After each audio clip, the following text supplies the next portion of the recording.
तवज्जो है आपकी सबकी? मैं अर्ज कर रहा था, मेरे नबी गुजरे, कान में मेरे सरकार के किसी की आह की सदा आई।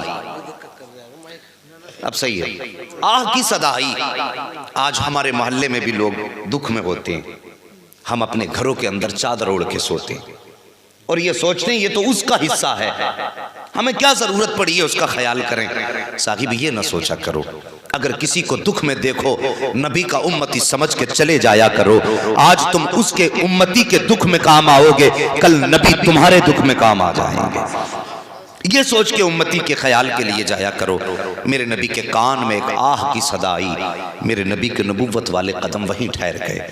कारी इरफान साहब तवज्जो फरमाएं और अरबाब मिंबर सभी से दुआओं का तालिब हूँ।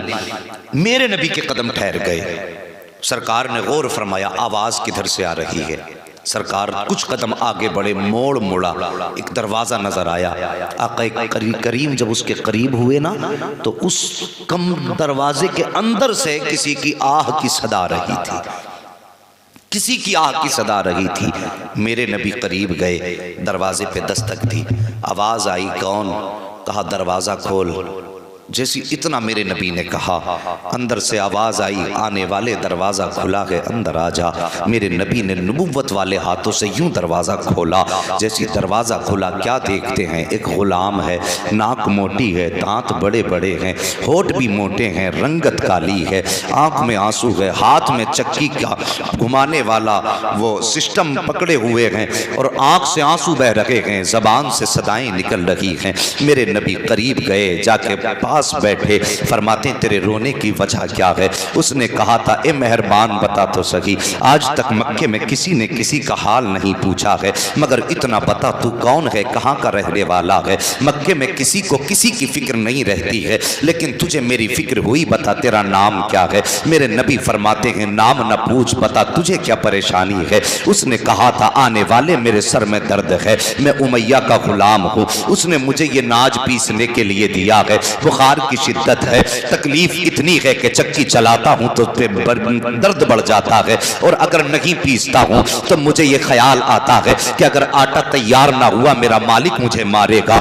इतना सुनना था, नबुव्वत वाले होठों पे तबस्सुम आ जाता है। मेरे नबी मुस्कुराए, अल्लाहु अकबर, फिर क्या था? यूं मुस्कुराए जान सी कलियों में पड़ गई, यूं लबकुशा हुए के गुलिस्तां बना दिया। मेरे सरकार मुस्कुराए हैं और मुस्कुराने के बाद अपनी मेरे नबी ने मुज़म्मिल वाली चादर यूं कांधे से उतारी, उतारने के बाद आपने आगे बढ़ाई और बढ़ाने के बाद कहा था पहले अपना नाम बता, तेरा नाम क्या है? हजरत अजीज़ान मिल्लत इस्लामिया जैसी मेरे नबी ने कहा तेरा नाम क्या है? अल्लाह अकबर। रोने वाले ने कहा था मेहरबान मुझे बिलाल कहा जाता है, मेरा नाम बिलाल है। मेरे नबी ने मुज़म्मिल वाली चादर अता की, फरमाया बिलाल लो इस चादर को अपने सर के नीचे लगा लो, आराम फरमा लो। उसने कहा था मेहरबान अगर मैं आराम करूंगा तो मेरा आटा कौन पीसेगा? जैसे इतनी बात कही है, मेरे नबी आगे बढ़े हैं, कहते हैं बिलाल आराम तू कर ले, तेरी चक्की आज मैं चलाने आ गया हूँ। अल्लाह अकबर। इतना कहना था, हजरत बिलाल पीछे हट जाते हैं। मेरे सरकार ने यूं हाथ चक्की की तरफ बढ़ाया है,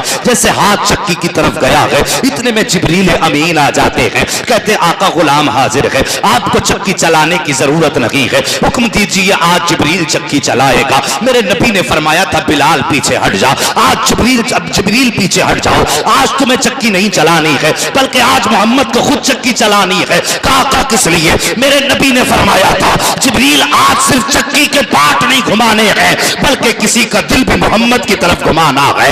इतना कहा था, मेरे नबी ने चक्की चलाई है, आटा तैयार हो गया, फरमाते बिलाल आराम करो। आका करीम जाते जाते इरशाद फरमा रहे हैं ए बिलाल परेशान ना होना, मैं कल फिर आऊंगा और आने के बाद कल आकर के तेरा आटा तैयार कर दूंगा। दूसरा दिन आया है, फिर मेरे नबी आए हैं। अल्लाह अकबर। साहिब किसी के काम आ जाया करो, किसी की बिगड़े वक्त में उसका हाथ थाम लिया करो, तुम्हें तो पता ही नहीं है कि जन्नत कैसे मिला करती है। मेरे नबी ने फरमाया है जब कोई किसी के मुसीबत में काम आता है तो यहाँ मुसीबत सदा मुस्कुराता है, और उधर गुंबद खजरा में मदीने वाला मुस्तफा मुस्कुराते हैं। नारे तकबीर, नारे रिसालत, उलमाए अहले सुन्नत, मसलके आला हजरत मुफ्ती हम्माद मियां साहिब क़िबला, सर ज़मीने काजीपुरा, जलसे ऐसाले सवाब, नारे तकबीर। वाह सुभान अल्लाह। जब तक बिके न थे तो कोई पूछता न था, तुमने खरीद कर हमें अनमोल कर दिया। अगले दिन मेरे नबी आए, फिर आटा तैयार किया। जब जाने लगे बिलाल ने कदम पकड़ लिए, कहने लगे मेहरबान, इतना हसीन तो आज तक मेरी आंखों ने कोई देखा ही नहीं, और फिर तेरी अदाएं, कुर्बान होने को दिल चाहता है, एक बार अपना नाम बता दे। अल्लाह अकबर। इतना हजरत बिलाल ने कहा। मेरे नबी ने फरमाया बिलाल परेशान ना हो, मैं कल फिर आऊँगा और कल आकर के अपना नाम बताऊँगा। अगले दिन मेरे नबी फिर आए हैं, फिर बिलाल का आटा तैयार किया है। फिर जब जाने लगे बिलाल ने कहा मेहरबान वादा किया था, नाम तो बताओ। और मेरे नबी फरमाते हैं बिलाल अना मुहम्मदुर रसूलुल्लाह, मुझे मुहम्मदुर रसूलुल्लाह कहा जाता है। जैसे इतना कहा था हजरत बिलाल ने सुना, सुनने के बाद आगे बढ़े, कदम पकड़े, कहने लगे मेहरबान सिर्फ चक्की ना चला के जा, बिलाल को भी अपना गुलाम बना के चला जा। मेरे नबी ने हजरत बिलाल को कलमा पढ़ाया। आका फरमाते हैं बिलाल अभी अपने ईमान का ऐलान मत कर देना, मक्के के लोग जालिम हैं, बड़ा जुल्म करेंगे। अल्लाह अकबर। इतनी बात मेरे नबी ने हजरत बिलाल से फरमाई है। लेकिन इश्क वो होता है जो सर चढ़ के बोला करता है। और फिर मेरे नबी के इश्क की कहानी सच तो ये है कि जुल्फ देखी है, कि नजरों ने घटा देखी है। अरे लुट गया जिसने मोहम्मद की अदा देखी है। जो मुस्तफा को एक बार देख लेता था बस फिर वो दीवाना हो जाता था। मेरे नबी फरमाते हैं बिलाल ऐलान मत कर देना। लेकिन इश्क था नबी का, कहां तक दबाते। अल्लाह अकबर। ऊंट चरा रहे हैं, चराते चराते बकरियां भी चराई हैं, आप जंगल में काम करते हैं, जबान पे नबी नबी की सदाएं आ रही हैं, हुस्समत की सदाएं हैं, अल्लाह अल्लाह के नारे जबान पर गए। उमैया ने आके हजरत बिलाल का गिरबान पकड़ के कहा था ओ बिलाल तूने किसका नाम लिया है। जैसे उमैया ने इतना कहा है, हजरत बिलाल कहते हैं मैं तुझे क्या बताऊं, मैं अपने महबूब का नाम लेता हूं। कब महबूब कौन है, कब मेरे महबूब का नाम मोहम्मद रसूलुल्लाह है। इतना सुनना था। उमैया ने कहा था मैं तेरे टुकड़े कर दूंगा, तेरी जान ले लूंगा। हजरत बिलाल ने कहा था ओ जालिम तू चाहे जो चाहे सलूक कर ले, तू जान ले सकता है, खून निकाल सकता है बदन का, लेकिन दिल से मुस्तफा का नाम नहीं निकाल सकता है। कब मैं तेरा आका हूं, तू मेरा नौकर है, मानता क्यों नहीं। तब बिलाल ने बड़ा प्यारा जवाब दिया था और कहा था सुनो मैया, तेरी हुकूमत बिलाल के बदन पे चलती है और नबी की हुकूमत बिलाल के दिल पे चला कर। वाह वाह वाह वाह वाह वाह सुभान अल्लाह सुभान अल्लाह सुभान अल्लाह माशा अल्लाह माशा अल्लाह। और आला हजरत बोले ऐ इश्क तेरे सदके जलने से छुटे सस्ते, जो आग बुझा देगी वो आग लगाई है। जल भी उठ, दम घुटने लगा जालिम क्या धूनी रमाई है, दम घुटने लगा जालिम क्या धूनी रमाई है। साकिब हजरत बिलाल, अब फिर कौन सा जुल्म हजरत बिलाल पे ना हुआ। नबी के इश्क की कितनी बड़ी कीमत चुकाई है हजरत बिलाल ने। हम अपनी किस्मत को देखें। अल्लाह अकबर। हम पैदा हुए, कान में आकर के इमाम ने अजान पढ़ दी, हो गए मुसलमान। टोपी ओढ़ी, गोश्त खाने लगे, बन गए मुसलमान। ना तो हमारा दीन पे कुछ लगा है, ना हमने नबी के इश्क के बदले में पत्थर खाए हैं, ना हमने नबी के इश्क के बदले में कोड़े खाए हैं, ना हमें तपती हुई आग पर लिटाया गया है। तो हमें मालूम ही क्या हो इश्क मुस्तफा की मस्ती क्या होती है। हजरत बिलाल से कोई जाकर के पूछे बता इश्क मुस्तफा की मस्ती क्या है। अल्लाह अकबर। हजरत बिलाल को तपते हुए कोयलों पे लिटाया जाता, आपकी खाल जलती, चर्बी पिघल के कोयलों पे गिरती, वो बुझ जाया करते थे चर्बी से। फिर हजरत बिलाल के जख्मों पे नमक मिर्च डाला जाता था। अल्लाह अकबर। ये जुल्म हजरत बिलाल पे हो रहे हैं। एक दिन उमैया ने कहा कि बिलाल महबूब का नाम नहीं छोड़ेगा, कान नहीं छोड़ूंगा। उसने हजरत बिलाल का हाथ पे हाथ रखा और अपने तख्त के पाए के नीचे रखे दोनों हाथ, और उसके बाद उस तख्त पे लेट गया। अल्लाह अकबर। आपके हाथ फटे, खून बहने लगा हाथों से। ये आराम की नींद सो गया। सुबह को उठ के इसने बिलाल का चेहरा देखा, मगर देख करके हैरत में था। बिलाल के चेहरे पे दर्द का एहसास न था, न आंख में आंसू थे। कहा बिलाल जरा इतना बता दे रात भर तेरी कैसी गुजरी है। हजरत बिलाल मुस्कुराने लग जाते हैं। उमैया कहता है बिलाल अब भी मुस्कुरा रहा है। कहा हाँ का फिर मुस्कुराने की वजह क्या है। क्या तुझे हाथों में तकलीफ महसूस नहीं हुई, क्या तेरे हाथों के जख्मों में दर्द का एहसास नहीं हुआ।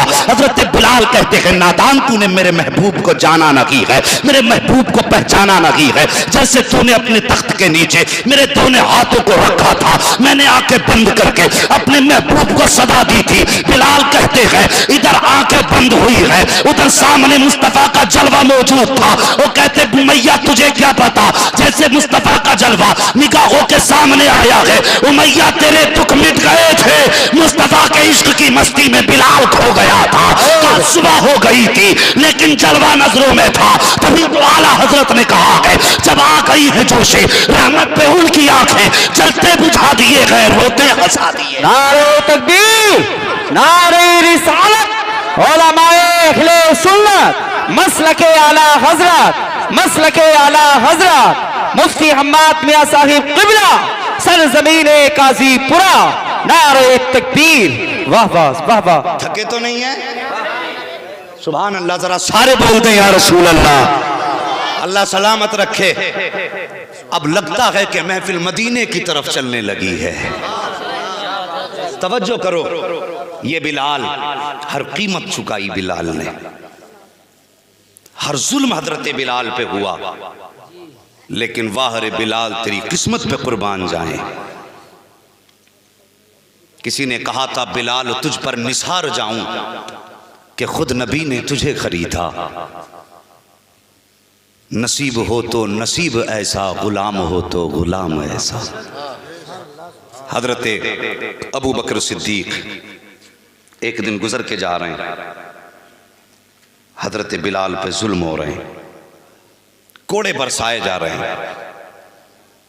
आए नबी की बारगाह में, रास्ते ही में पहले हजरत बिलाल को देखा। देखने के बाद नबी की बारगाह में आए, कहते हैं आका आज मैंने बिलाल पे जुल्म होते देखा है।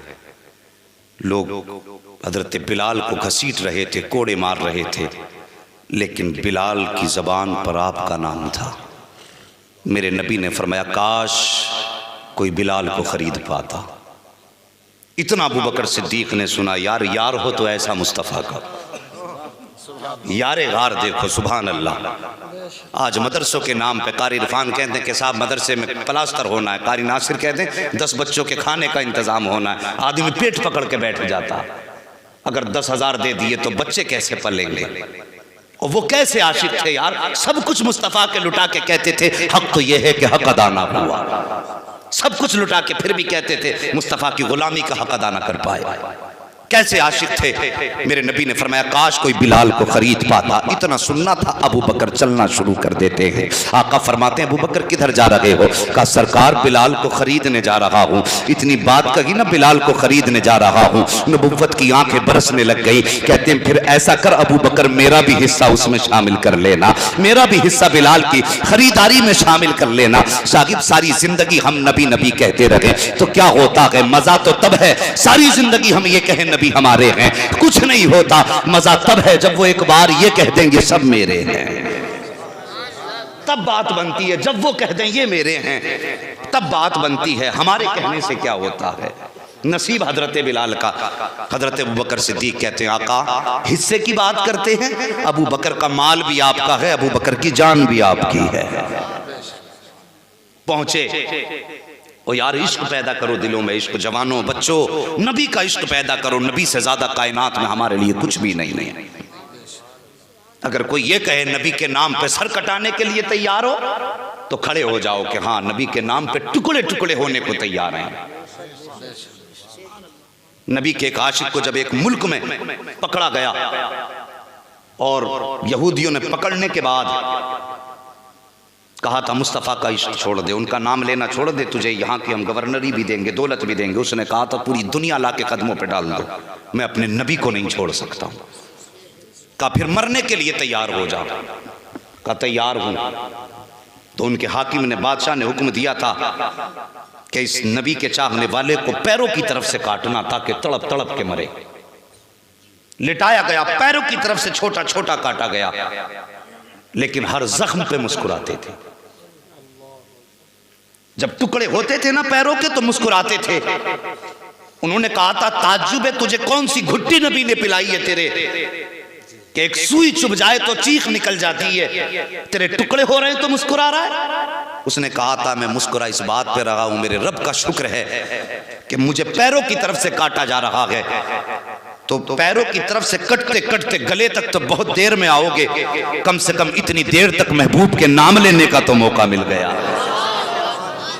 ये इश्क थे उनके यार, ऐसे आशिक थे। का कम से कम इतना तो हुआ कि मुझे ज्यादा देर तक नाम लेने का मौका मिला। हजरत बिलाल उठे हैं, हजरत अबू बकर सिद्दीक उठे हैं, वहां पहुंचे जहां पे उमैया हजरत बिलाल को मक्के के जवानों से पिटवा रहा था। जाने के बाद कहते उमैया कहा क्या? का इस गुलाम को बेचोगे? उसने कहा इसे कौन खरीदेगा, ये काला है, हबशी है, इसके नाक नक्श निगार सब बेकार हैं, इसे कौन खरीदेगा? हजरत अबू बकर ने इतना सुना, फरमाते इसे अबू बकर खरीदेगा। वो हंसा और हंस के कहा क्या कीमत दोगे? कहा मांग क्या मांगना चाहता है? उसने कहा 100 दिरहम। जैसी आपने सुना 100 दिरहम, फरमाया मंजूर है। फिर उसके बाद उसने सोचा रे ये तो 100 में खरीदने तैयार है। उमैया ने जबान बदल दी, कहा नहीं 100 में नहीं बेचूंगा। कहा फिर कितने? कहा 200। आपने फरमाते मंजूर है। उसने 200 का सौदा कैंसिल किया, बात 500 दिरहम पे आ गई। हजरत अबू बकर सिद्दीक कहते ये भी मंजूर है। फिर 500 भी खत्म किए, 1000 पे सौदा आ गया। कहता नहीं जी मैं 1000 में बेचूंगा।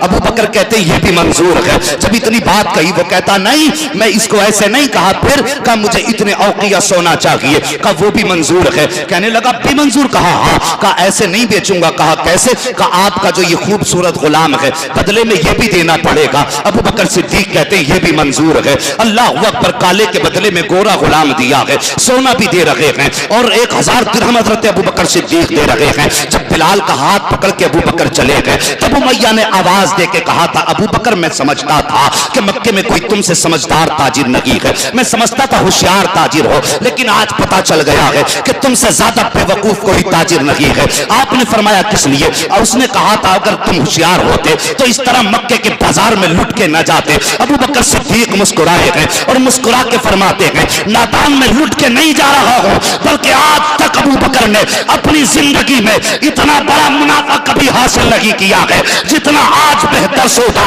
अबू बकर लेकर के जा रहा है। तब उमैया ने कहा था जिस सौदे की बात करते हो अल्लाह अकबर। अबू बकर कहते हैं सुन ले बात यह है कि अबू बकर लूट के नहीं जा रहा है बल्कि मक्के के पूरे बाजार को लूट के लेकर के जा रहा है। जैसे इतना उमैया ने सुना था अबू बकर बताओ तो सही कहना क्या चाहते हो? अबू बकर कहते हैं सुन बात यह है तूने कीमत बहुत थोड़ी लगाई है, इसकी कीमत बहुत थोड़ी लगाई है। नादान अगर तू इसकी कीमत आज अबू बकर की जान से लगा देता तो मैं जान दे देता, लेकिन बिलाल को खरीद के लेके जाता। तब उमैया ने कहा था बता तो सही अबू बकर आखिर इस बिलाल में ऐसा क्या है जिसकी हर कीमत देने के लिए तैयार है? तब अबू बकर सिद्दीक ने कहा था अरे तू क्या जाने इसकी शान क्या है? अबू बकर कहते हैं इसमें कुछ ना सही, बस इतना समझ ले इसको मेरा नबी प्यार करता है और जिससे मुस्तफा प्यार करते हैं उससे अबू बकर प्यार करता। नारे तकबीर, नारे रिसालत, उलमाए अहले सुन्नत, मसलके आला हजरत। आग बुझा देगी वो आग लगाई है। यार गार ने बिलाल को खरीदा, चलने की ताकत नहीं थी। हजरत बिलाल में चलने की ताकत नहीं थी, कांधे पे उठाया और मुस्तफा की बारगाह में लाके सामने आका करीम के जहां आका बैठे थे उसके दरवाजे पे लाके अल्लाह अकबर हजरत बिलाल को कांधे से उतारा। मगर हजरत बिलाल की गर्दन झुकी थी। हजरत बिलाल के तसव्वुर में यह बात थी कि जो आका होते हैं वो गुलामों को करीब नहीं करते हैं। यह हजरत बिलाल के तसव्वुर में बात थी। मेरे नबी ने बिलाल का चेहरा देखा और खड़े हो गए सरकार अपनी जगह से। सामने बिलाल हैं, इधर आमीना के लाल हैं और आका ने यूं बाजू फैलाए, फरमाया आ बिलाल मेरे सीने से लग जा। अल्लाह अकबर। वो बिलाल जिसमें चलने की ताकत न थी, जैसी नबी ने यूं इशारा फरमाया है आ बिलाल मेरे सीने से लग जा, हजरत बिलाल ने दौड़ लगाई है और जाने के बाद वहां जाके ठहर गए जहां पर मुस्तफा का बिस्तर बिछा हुआ था। बिस्तर के ऊपर अभी बिलाल ने कदम नहीं रखा है, पहले ठहर जाते हैं। आका फरमाते हैं बिलाल क्यों ठहर गए हो? अर्ज करते हैं सरकार आप आका हो मैं नौकर हूं, आप मालिक हो मैं आपका गुलाम हूं, और गुलाम कभी आका के बिस्तर तक नहीं पहुंचा करते। लगे हैं, मेरे नबी की आंखें बरसी हैं और बरसने के बाद फरमाते हैं बिलाल मोहम्मद इसी फर्क को मिटाने आया है, आज मेरे सीने से लग जा। अब जब हजरत बिलाल ने छलांग लगाई है और आका के सीने से यूं रख के लिपट के रोए हैं, ऐसा लगता था जैसे जन्मों के बिछड़े मिल रहे हो, ऐसा लगता था कि जैसे सदियों के फासले आज लम्हों में तय हो गए हो।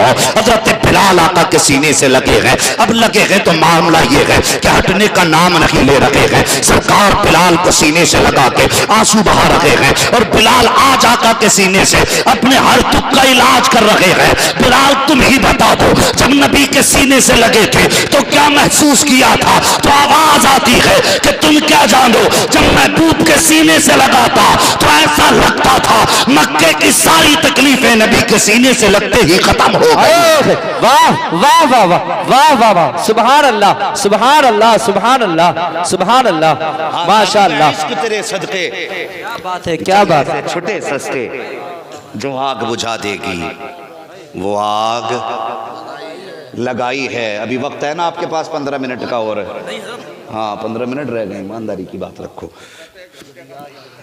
हाँ तवज्जो है, अल्लाह सबको सलामत रखे। तवज्जो का मतलब पैसे मत समझना भाई, हाँ बस तवज्जो का मतलब कि मेरी तरफ आपका जहन रहे, नींद और सुस्ती नहीं होनी चाहिए।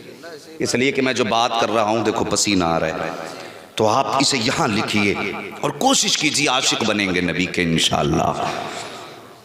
मेरे नबी ने बिलाल को खरीदा और फिर क्या शान अता फरमाई मेरे मुस्तफ़ा ने। फतह मक्का के दिन मेरे नबी ने फरमाया बिलाल काबे की छत पे खड़े होकर अजान पढ़ो। इतनी बात मेरे नबी ने कही, हजरत बिलाल की गर्दन झुकी, कहने लगे आका मेरी क्या औकात काबे की छत पे खड़ा हूं।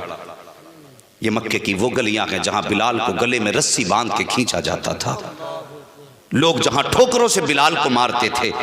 आका आज मक्के वाले क्या कहेंगे? नबी ने फरमाया बिलाल मक्के वालों को यही दिखाना चाहता हूं। हजरत बिलाल काबे की छत पर खड़े हुए, कहते हैं आका सफर में आपके साथ रहा, अजान पढ़ने की जरूरत पड़ी, रुख काबे की तरफ किया। हजर में रहा, रुख काबे की तरफ किया, मस्जिदों में अदाने पड़ी, रुख काबे की तरफ किया। आका आज तो आपने काबे की छत पे खड़ा कर दिया है, अब मैं किस तरफ रुख करूं? मेरे नबी ने फरमाया बिलाल अब तक तुम काबे की तरफ रुख करते थे, आज काबे की तरफ रुख करके अजान पढ़ो। आला हजरत तभी तो बोले हाजियो आओ शहनशाह का रोजा देखो, काबा तो देख चुके काबे का काबा देखो। पूरी जिंदगी नबी के साथ गुजर